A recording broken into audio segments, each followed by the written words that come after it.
Hello दोस्तों, मैं आपका भरत सर। हम लोग आज पढ़ेंगे इंग्लिश के बारे में। तो इस इंग्लिश में मैंने आपको केवल टाइम तथा टेंस से संबंधित कुछ फॉर्मेट के बारे में बताने का काम किया है। तो आपके स्क्रीन पे सबसे पहला फॉर्मेट दिखाई दे रहा होगा यहाँ पे, उसमें लिखा गया है past perfect tense plus before या when plus past indefinite tense. यह बेसिक फॉर्मेट है पास्ट परफेक्ट टेंस का। जब पास्ट टाइम में कोई भी काम है, आपका दो काम संपन्न हो जाते हैं, तो उन दोनों कामों में जो काम सबसे पहले घटित होता है उसे बनाया जाता है पास्ट परफेक्ट टेंस में, जबकि जो काम बाद में संपन्न होते हैं उसे हम बनाते हैं पास्ट इंडेफिनिट टेंस में। इस कथन को हमने फॉर्मेट में लिखने का काम किया है, जो फॉर्मेट आपके पास दिया गया है। अब यहाँ से देखिए, इस फॉर्मेट से हमें पता चलता है कि यदि वाक्य के बीच में आपका बिफोर या व्हेन उपस्थित हो और यदि इसके बाद पास्ट इंडेफिनिट टेंस है, तो इसके पहले में पास्ट परफेक्ट टेंस होना चाहिए। या आप ऐसे भी कह सकते हैं, यदि बिफोर या व्हेन के पहले पास्ट परफेक्ट टेंस उपस्थित हो तो इसके बाद में पास्ट इंडेफिनिट टेंस होना चाहिए। इसी फॉर्मेट को हम और में यहाँ सेकंड तरीका से भी लिख सकते हैं।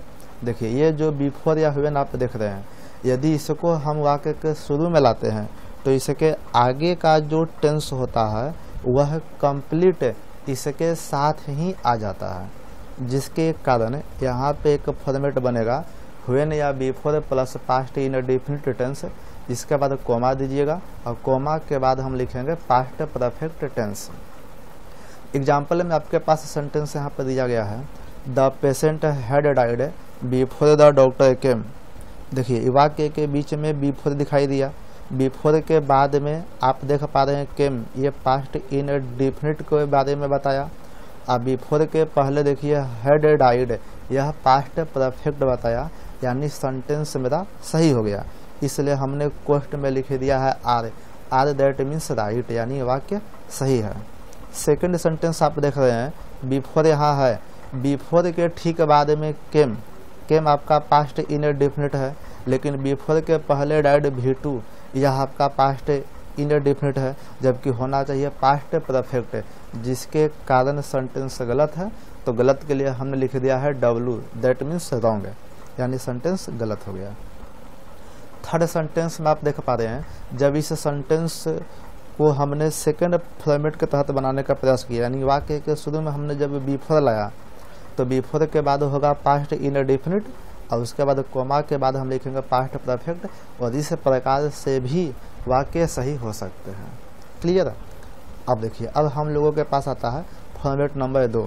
तो फॉर्मेट नंबर 2 में आप देख पा रहे हैं, यहाँ पे लिखा गया है past indefinite tense plus after plus past perfect tense. अब यहाँ से देखिए, यदि वाक्य के बीच में आफ्टर उपस्थित हो और आफ्टर के बाद में पास्ट परफेक्ट टेंस उपस्थित हो, तो इसके पहले हम पास्ट इंडेफिनिट टेंस का करेंगे प्रयोग, या आफ्टर के पहले पास्ट इंडेफिनिट टेंस उपस्थित हो तो उस आफ्टर के बाद में पास्ट परफेक्ट टेंस का प्रयोग किया जाएगा।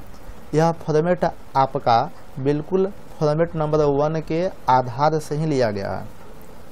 आप देख पा रहे हैं, यहाँ बिफोर व्हेन के जगह पे जब हमने आफ्टर लिखा तो बाद वाला जो भाग है वह पहले आ जाता है, और पहले वाला जो यहाँ का भाग, ये देखिए, ये जो पहले वाला भाग है वह आफ्टर के बाद में आ जाता है। इसी फॉर्मेट को हम सेकंड तरीका से भी लिख सकते हैं, जो हमने और करके आपके सामने दिया है। तो आप देख पा रहे हैं यहाँ और आफ्टर है, तो जब आफ्टर का उपयोग हम यहाँ पर शुरू में कर देंगे तो उसके बाद वाला सेंटेंस यहाँ पर लिख देते हैं पास्ट परफेक्ट टेंस है। यहाँ भी हमने पास्ट परफेक्ट टेंस लिख दिया। इसके बाद आफ्टर के पहले जो टेंस होता है उसको हम यहाँ बाद में लिख देंगे। सेंटेंस पे देखा जाए, वाक्य में देखिए यहाँ आफ्टर है, बिल्कुल है। इसके बाद देखिए आफ्टर के बाद पास्ट परफेक्ट होना चाहिए, बिल्कुल है। इसके पहले होना चाहिए V2 यानी रिच्ड, पास्ट इनडेफिनिट। इस प्रकार से यह वाक्य हो गया सही। क्लियर। अब सेकंड एग्जाम्पल पर ध्यान दिया जाए तो यहाँ पर देख पा रहे हैं यहाँ आफ्टर है, तो आफ्टर के बाद में आपके पास पास्ट परफेक्ट है, बात सही है, लेकिन आफ्टर के पहले वाला टेंस भी पास्ट परफेक्ट में हो गया, जबकि होना चाहिए पास्ट इनडेफिनिट में, जिसके कारण यह सेंटेंस गलत हो गया। फॉर्मेट नंबर 3 पे आते हैं। फॉर्मेट नंबर 3 का आता है future indefinite tense plus if या when plus present indefinite tense. यह फॉर्मेट आपका कहलाता है कंडीशनल सेंटेंस का। कंडीशनल सेंटेंस में हमने यहाँ पे इफ व्हेन कंडीशनल वर्ड लिया। जब वाक्य के बीच में इफ या व्हेन आपके पास से आते हैं तो इसके बाद कंडीशनल सेंटेंस हम लिखते हैं प्रेजेंट इनडेफिनिट टेंस, और इसके पहले लिखा जाता है फ्यूचर इनडेफिनिट टेंस। अब देखिए, जब इफ व्हेन को आप शुरू में लिखिएगा, यहाँ शुरू में लिखेंगे तो बिल्कुल उसी प्रकार से इसके बाद वाला टेंस हम यहाँ लिख देंगे इसके बाद में, जो से बच जाता है उसको हम यहाँ अंत में लिख देंगे। अब देखिए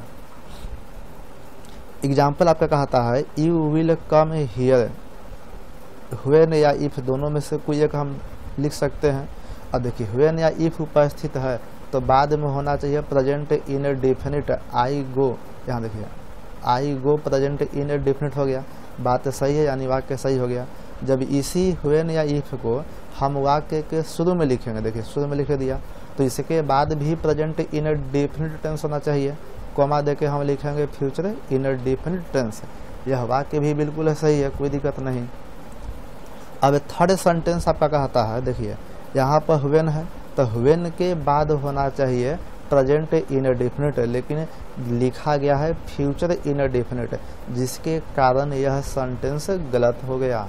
उसी प्रकार से यहाँ देखिए व्हेन के बाद यहाँ भी होना चाहिए आपका प्रेजेंट इनडेफिनिट, जो कि है नहीं, इसलिए यह सेंटेंस गलत हो गया। अब फॉर्मेट नंबर आपके पास आता है 4, तो फॉर्मेट नंबर 4 पे विचार किया जाए। देखिए future perfect tense plus before या when plus present indefinite tense. यह फ्यूचर परफेक्ट टेंस की कहानी है। जब फ्यूचर परफेक्ट टेंस में कोई भी दो कार्य आपके बाद में संपन्न होंगे तो इन दोनों कार्यों में, इन दोनों कामों में जो काम सबसे पहले संपन्न होगा उसे हम लिखते हैं फ्यूचर परफेक्ट टेंस में, और जो काम बाद में संपन्न होगा उसे लिखा जाता है प्रेजेंट इनडेफिनिट टेंस में, न कि फ्यूचर इनडेफिनिट टेंस में। नहीं बाबू, हमेशा आप लिखोगे प्रेजेंट इनडेफिनिट टेंस में। आप इसे ऐसे भी कह सकते हैं, यदि वाक्य के बीच में हमें बिफोर या व्हेन दिखाई देता है और उसके बाद में प्रेजेंट इनडेफिनिट टेंस हो और फ्यूचर की बात कही गई हो, तब यहाँ पे हम लिखेंगे फ्यूचर परफेक्ट टेंस। अब देखिए जब इसी बिफोर या व्हेन को आप वाक्य का प्रथम वर्ड बनाते हैं, यहाँ बना दिए, तो इसके बाद हम लिखेंगे प्रेजेंट इनडेफिनिट टेंस, और जो यहाँ पहले वाला टेंस होता है वह टेंस इस फॉर्मेट में आ जाता है बाद में।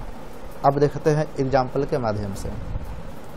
The students will have entered the class before the teacher comes. देखिए बिफोर है, बिल्कुल है। बिफोर के बाद में यदि प्रेजेंट इनडेफिनिट टेंस है, प्रेजेंट इनडेफिनिट टेंस है, तो इसके पहले होना चाहिए फ्यूचर परफेक्ट टेंस, जिसके कारण वाक्य आपका बिल्कुल सही हो गया। जब बिफोर यहाँ लिया गया है तो बिफोर के बाद में जब यहाँ प्रेजेंट इनडेफिनिट टेंस है तो इसके पहले होना चाहिए फ्यूचर परफेक्ट टेंस, लेकिन दिया गया है नहीं। आप देखिए इस सेंटेंस को ध्यान से देखिएगा तो हमें पता चलता है कि विल के बाद है इंटर्ड। विल एक प्रकार का मॉडल ऑक्सिलरी वर्ब है जो अपने बाद हमेशा लेता है V1, लेकिन यहाँ V1 नहीं है, इंटर्ड V2 दे दिया है, जिसके कारण सेंटेंस गलत हो गया। इसलिए हमने W दैट मीन्स रॉन्ग लिख दिया, यानी वाक्य गलत है। फॉर्मेट नंबर 5 पे देखा जाएगा तो यहाँ आप देख रहे हैं present perfect tense plus since plus present past indefinite tense. Present perfect tense का बहुत महत्वपूर्ण फॉर्मेट है एसएससी के हिसाब से। आप देखिए क्या कहता है, यदि वाक्य में यहाँ सिंस दिया है और सिंस के बाद में पास्ट इन डेफिनिट टेंस हो तो इसके पहले हमेशा प्रेजेंट परफेक्ट टेंस लिखेंगे, या सिंस के पहले प्रेजेंट परफेक्ट टेंस हो तो इस सिंस के बाद में हम लोग पास्ट इन डेफिनिट टेंस का करेंगे प्रयोग। जब आप इसी सिंस को वाक्य का प्रथम वर्ड के रूप में प्रयोग करेंगे तो इस सिंस के बाद में जो टेंस होगा उसी टेंस को हम यहाँ पर लिख देंगे। तो यहाँ पे पास्ट इन डेफिनिट टेंस है, हमने भी लिख दिया पास्ट इन डेफिनिट टेंस। इसके बाद कोमा देंगे और कोमा के बाद में देखिए जो यहाँ टेंस बच गया प्रेजेंट परफेक्ट टेंस, उस टेंस को यहाँ पे हम लोग लिख देंगे। इस प्रकार से फॉर्मेट हो जाता है। अब आप देख पा रहे हैं सेंटेंस के, देखिए you have not seen him since we met a year ago. देखिए सिंस के बाद में आपका दिया गया है past indefinite tense met भेटू है, या एगो का प्रयोग भी पास्ट इन डेफिनिट में किया जाता है, आप ऐसे भी कर सकते हैं। तो सिंस के पहले पक्का होना चाहिए present perfect tense, have not seen present perfect tense है, यह सेंटेंस सही है, दैट मीन्स आर हो गया। अब देखिए सेकंड सेंटेंस को, सिंस यहाँ पे दिया गया है, सिंस के बाद होना चाहिए पास्ट इन डेफिनिट मेट, बिल्कुल सही है, लेकिन इसके पहले होना चाहिए प्रेजेंट परफेक्ट टेंस है, जबकि दिया है पास्ट परफेक्ट टेंस, जिसके कारण यह सेंटेंस गलत हो गया। एग्जाम्पल नंबर 3 पे देखा जाए, सिंस देखिए यहाँ पर दिया गया है। अब सिंस जब दिया है तो सिंस के पहले प्रेजेंट परफेक्ट तो है, लेकिन बाद में हमको पास्ट इन डेफिनिट नहीं है, यह प्रेजेंट इन डेफिनिट में चला गया। ऐसे भी गलती हो गया, या आप ऐसे भी कर सकते हैं, एगो जब यहाँ दिया गया है तो एगो का उपयोग होता ही है पास्ट इन डेफिनिट टेंस में, जो उसके अनुसार भी यह गलत हो गया। इस प्रकार से हमने टाइम टेंस के कुछ महत्वपूर्ण 5 पॉइंट को आपके सामने हमने बताने का प्रयास किया है। यह वीडियो कैसा लगा अवश्य इस वीडियो को लाइक करें, सब्सक्राइब करें तथा शेयर करें, ताकि बाकी अन्य विद्यार्थियों के तहत यह बात को पहुंचाई जा सके।